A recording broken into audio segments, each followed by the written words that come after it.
자, 우리가 살아가는 한 주 또 한 주 그리고 매일의 삶이 우리 하나님의 다스림 안에 있다라는 사실을 꼭 기억하시고 살아가시기를 바랍니다. 좀 당장은 좀 힘들고 고통스러운 일들이 우리 인생에 많이 생기는 것 같지만 그때도 하나님이 우리를 잊지 않고 계신다라는 사실을 기억하시면서 마음의 소망을 좀 갖고 살아가실 수 있었으면 좋겠어요. 제가 여러분과 함께 신앙의 삶을 살아야 되겠다라고 하는 결심을 하게 된 계기가 있어요.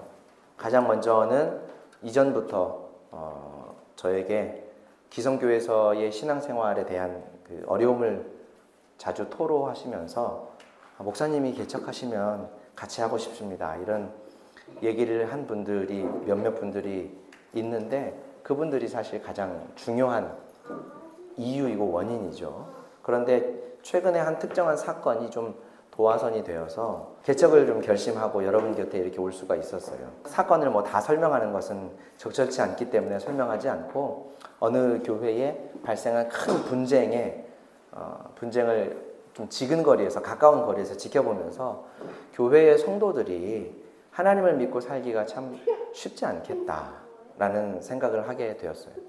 보통 우리가 일요일에 교회에 오시는 분들은 하나님 때문에 교회에 오실 거예요. 그렇죠. 하나님을 예배하기 위해서 또 하나님의 말씀을 듣고 그 말씀을 통해 한 주를 살아갈 힘을 얻기 위해서 내 삶을 이끌어 가시는 하나님을 더 깊이 알고 또 더 굳은 믿음을 갖기 위해서 등등 뭐 여러 가지 이유, 내용들이야 다양하겠지만 어찌됐든 하나님 때문에 아마 교회에 오실 거라고 생각합니다. 그런데 사실 하나님은 우리 눈에 보이지 않잖아요. 그렇죠? 그래서 눈에 보이고 손에 잡히는 것에 익숙하고 좀 더 민감한 우리는 결국 사람을 보면서 신앙생활을 하게 되고 그 사람을 통해서 하나님을 가늠해 보기 마련이죠.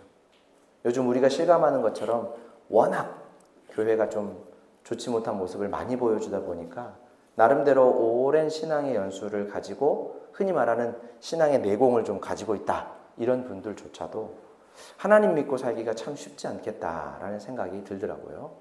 그래서 하나님이 어떤 분이고 우리 삶에서 어떻게 일하고 계시는지를 나도 보고 함께 하는 여러분도 보고 또 우리 모두가 그 모습을 좀 공유하면서 살아갈 수 있으면 좋겠다라는 생각을 하게 되어서 나름 편하고 좀 안정된 자리를 박차고 나왔는데 현실의 삶이 녹록지 않네요. 네.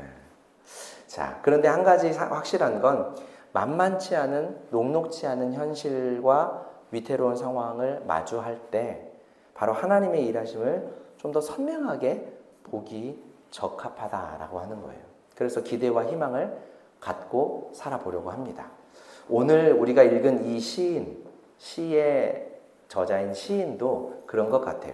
오늘 우리가 읽은 시인 이 시편 62편은 다윗의 시라고 써 있어요. 우리가 잘 아는 그 다윗과 골리앗의 그 다윗이에요. 잘 알고 있죠? 네. 다윗은 소위 말해서 영웅이었어요. 영웅.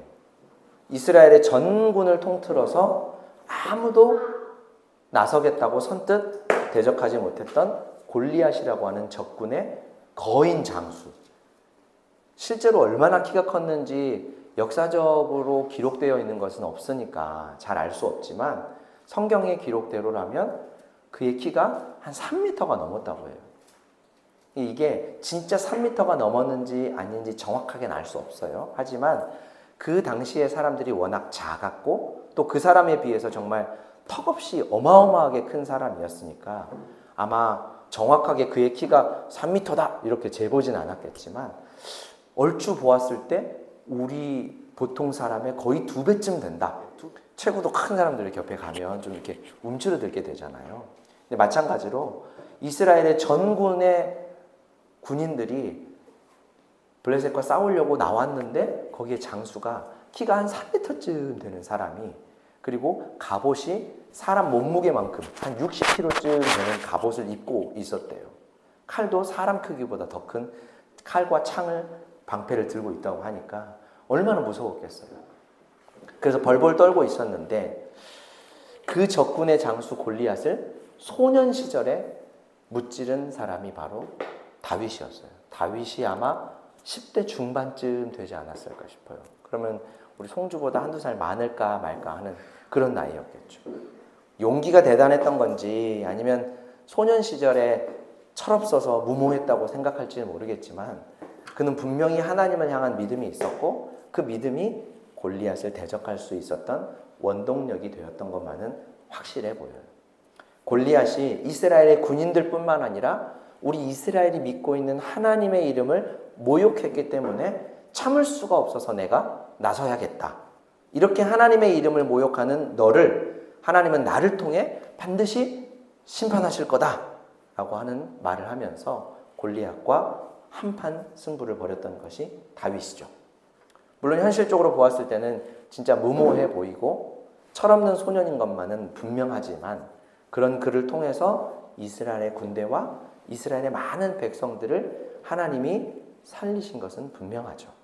그리고 훗날 다윗은 이스라엘의 왕이 돼서 역사상 가장 용맹하고 위대한 왕으로 기억되고 있어요. 그가 왕위에 있을 때 이스라엘은 가장 넓은 영토를 가진 아주 부강한 나라로 자리매김할 수 있었던 왕이 바로 다윗 왕이었어요. 그런데 한편 그 다윗 왕의 삶이 이렇게 모든 사람들에게 주목을 받고 박수를 받고 우리가 흔히 하는 꽃길만 걸었던 것은 전혀 아니에요. 그가 소년이었을 때 골리앗을 무찌르고 돌아왔는데 보통 큰일, 영웅적인 모습을 보여주고 나면 사람들로부터 칭찬받고 주목받고 환영받고 박수받잖아요. 그렇죠? 그래서 사람들이 영웅의 탄생을 반기면서 당시 이스라엘 백성들이 그 이스라엘의 왕이었던 사울과 다윗을 비교하면서 이런 노래를 불렀대요. 사울은 천천히고 다윗은 만만이다. 이 이야기는 우리 사울 왕은 1000명의 적군을 무찌를 수 있었다면 다윗은 10,000명의 적군을 무찌를 수 있는 사람이다. 그런데 이런 말은 분명 누군가의 심기를 불편하게 만들겠죠. 누굴까요? 사울이죠. 다윗보다 낮게 평가되는 누군가를 불편하게 했을 텐데 바로 그 사람은 이스라엘의 왕 사울이었습니다. 원래도 왕의 자리는 노리는 사람들이 굉장히 많잖아요. 그래서 위태로운 자리죠. 그래서 왕은 자신의 자리를 지키기 위해서 온갖 힘을 동원하곤 해요. 혹 자신에게 위협적인 존재가 있다면 없애려고 할 것이 분명하고 애초에 싹을 잘라버리면 일찌감치 위험 요소를 제거할 수 있다고 생각하는 것이 왕들이죠.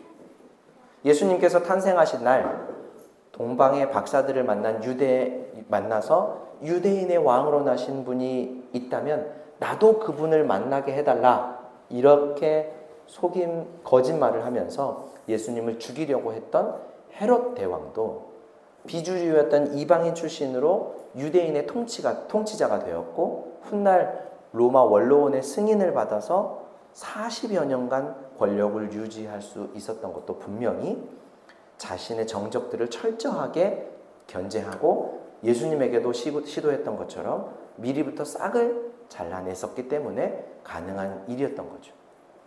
이스라엘의 왕 사울도 분명히 그랬습니다. 그리고 그에게는 요나단이라는 아들이 있었는데 이 아들은 용맹하고 지혜롭고 가슴도 따뜻한 정말 왕의 후계자로서 손색이 없어 보이는 그런 아들이었어요. 그렇기 때문에 더더욱 백성들로부터 주목을 받는 다윗의 존재를 제거해야 할 대상으로 인식하고 있었던 거죠. 그래서 사울은 그때부터 다윗을 죽이려고 온갖 수단과 방법을 동원했습니다.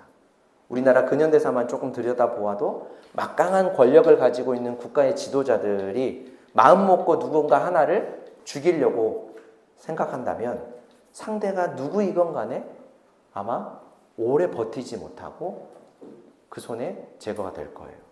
하물며 왕정시대에 국가 권력을 가지고 있었던 왕 사울이 비주류 출신인 다윗을 제거해야 되겠다. 저놈은 나의 정적이기 때문에 애초에 싹을 잘라야겠다라고 마음을 먹었다면 아마 그 순간부터 사실 다윗은 죽은 목숨이나 다름이 없던 거죠. 성경 사무엘상 그리고 사무엘하를 읽어보면 다윗을 죽여서 자신의 권력을 유지하고 보호하려고 하는 사울의 모습이 아주 자세하게 기록되어 있어요. 읽어보면 읽는 우리조차도 지칠 정도로 집요하게 정적 제거에 집착하는 사울의 모습을 보게 됩니다. 그런데 어땠어요? 다윗은 그렇게 자신을 쫓아와서 죽이려고 하는 사울을 뒤로 두고 십수년의 세월을 도망 다니다가 결국 이스라엘의 왕이 됩니다. 이스라엘은 우리나라 경상도 면적 정도밖에 안 되는 아주 작은 나라예요. 그 작은 땅덩어리에서 왕이 누군가를 제거하려고 정말 눈에 쌍심지를 켜고 달려들었다라고 하면 절대로 십수년의 세월을 피해 다닐 수 없었을 거예요. 십수년은 뭐 고사하고 몇 날 며칠이 지나지 않아서 잡혔을 것이 분명하죠. 근데 이게 어떻게 가능했을까? 하나님께서 다윗을 이스라엘의 왕이 되게 하시겠다고 결정하셨고 그 일을 약속하셨기 때문에 가능했던 거예요.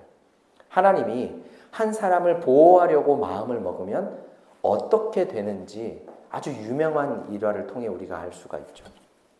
하루는 다윗이 한 동굴에 있었어요.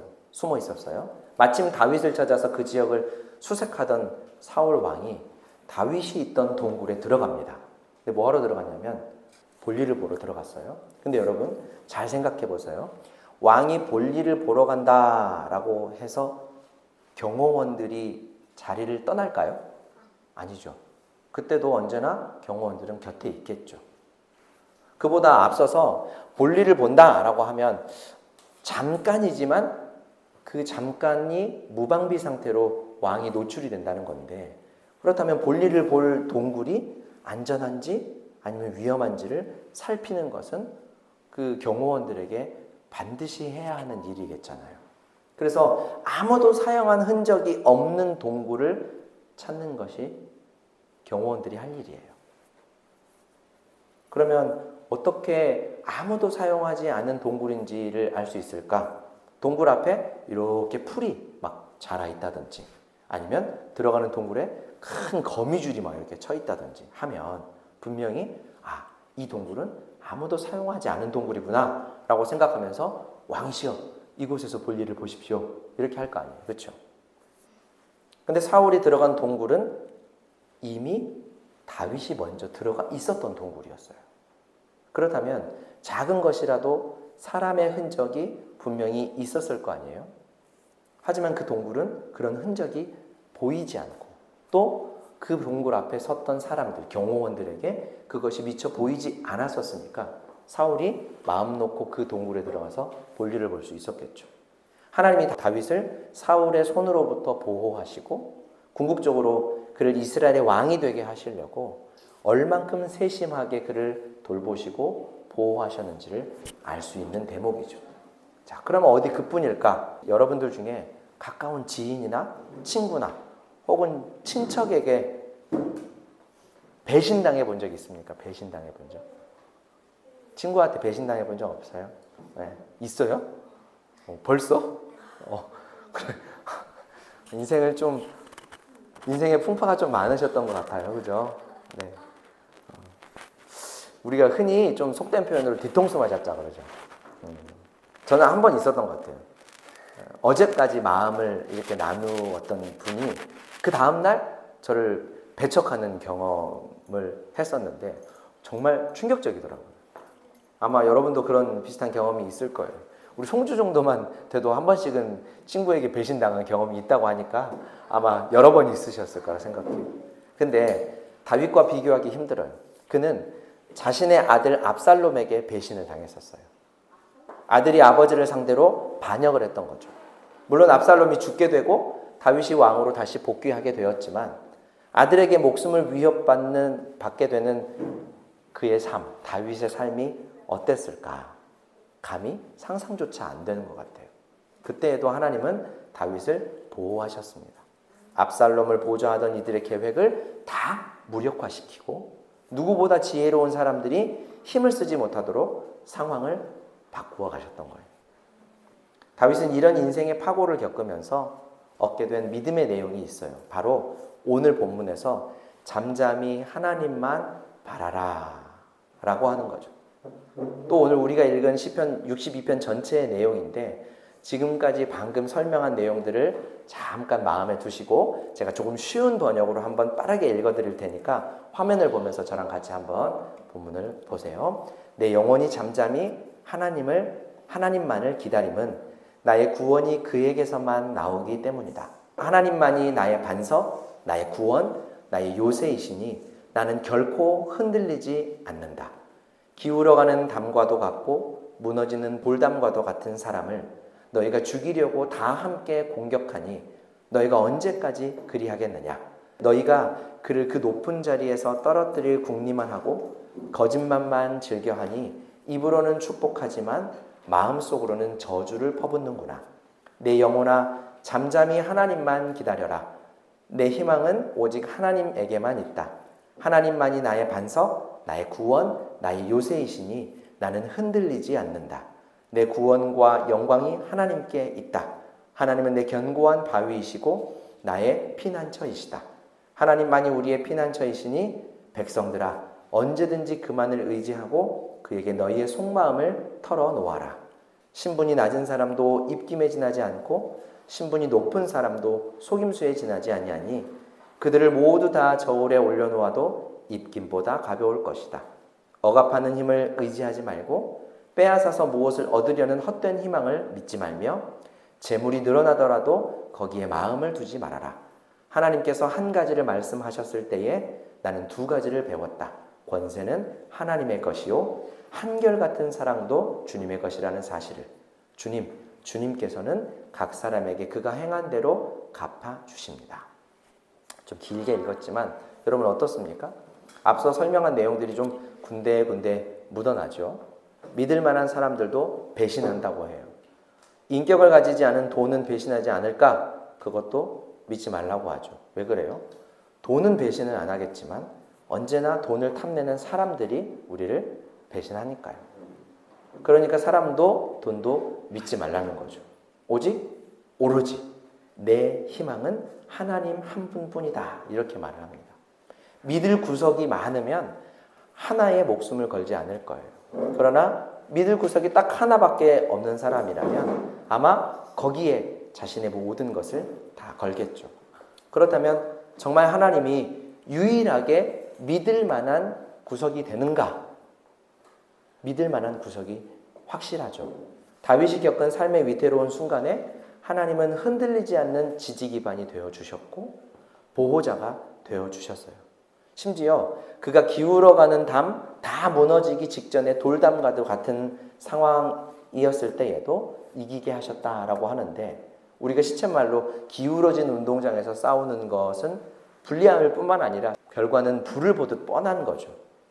그런데 그때에도 하나님이 이기게 하셨다 그러잖아요. 그럼 우리가 한번 믿어볼 만한 충분한 이유가 있는 거죠. 마지막으로 믿을 만한 구석이 된다라고 하는 것은 알겠는데 정말 하나님만 유일한 믿을 분인가? 유일한 분인가? 유일해요. 왜 그러냐면 하나님이 하신 일, 하나님만 하신 유일한 일이 있기 때문에 그래요.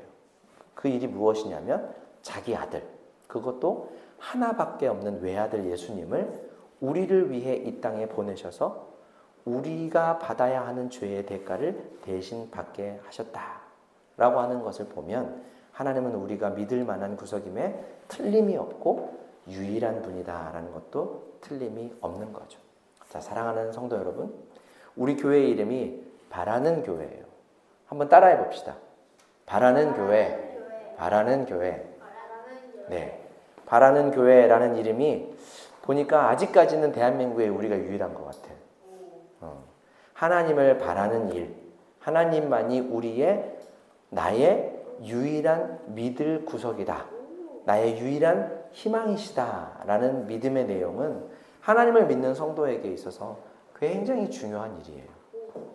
사람, 다시 말하지만 믿을 만한 구석이 아니라고 했죠. 내 자식인데도 불구하고 어떤 아이는 내가 잘못하면 그 잘못을 덮어주려고 하는 게 아니라 들추어내서 나를 곤란하게 만드는 자식도 있더라. 이런 얘기를 하더라고요. 앞서 다윗도 그랬었죠. 그렇게 자식도 그런다면 다른 사람들은 뭐 더 말할 것 없겠죠. 돈이요?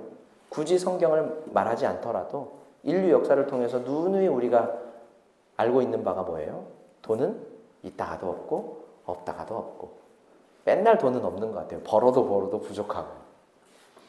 돈은 우리가 생활하는데 꼭 필요한 것이겠지만 그 이상도 그 이하도 아니라는 것을 우리가 꼭 기억해야만 합니다. 우리가 의지할 대상이 아니라는 것은 두말하면 잔소리겠죠. 우리 몸, 건강 믿을 수 없죠. 오직 하나님 한 분만 믿을 수 있다라는 것. 그런 여러분, 우리 삶에 오직 믿을 수 있는 한 분, 하나님을 바라면서 살아가는 바라는 교회 성도가 되시기를 주님의 이름으로 축원합니다. 사랑과 은혜가 풍성하신 하나님 우리 아버지, 돈, 명예, 권력, 사랑, 세상에 여러 가지 믿을 만한 것들이 있다지만 영원한 것이 없고 언제나 우리에게 우호적이지 않다는 것을 우리에게 알게 하시고 오직 하나님만 우리의 희망이라는 것을 말씀을 통해 오늘 또 가르쳐 주시니 감사합니다. 다윗의 삶을 통해 만난 하나님이 오늘 우리의 하나님이 되신다는 것을 믿는 믿음을 주옵소서. 그래서 어떤 힘든 순간에도 나의 영혼아 잠잠히 하나님만 바라라. 오직 하나님만이 나의 소망이시다 라고 고백하며 믿음으로 살아가는 우리 되게 하여 주옵소서. 예수님의 이름으로 기도합니다. 아멘.